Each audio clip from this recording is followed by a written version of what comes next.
Hasil sumbangan kita adalah 100% daripada penyumbang seluruh Malaysia. Penyumbang-penyumbang seluruh Malaysia yang berbaik hati, yang bermurah hati, tegak hati untuk sedekah sedikit-sedikit, ada yang banyak, kita kumpul-kumpul jadikan kotak infak.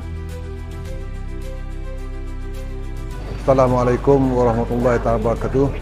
Saya Nima bin Adik daripada pengurusi JPKK Tejung, ingin mengucapkan jutaan terima kasih kepada Muslim Malaysia kerana sudi hadir ke kampung saya bagi memberi sumbangan dan juga mengagihkan 50 kotak makanan. Jadi terima kasihlah sekali lagi kepada Muslim Malaysia. Alhamdulillah ya Allah.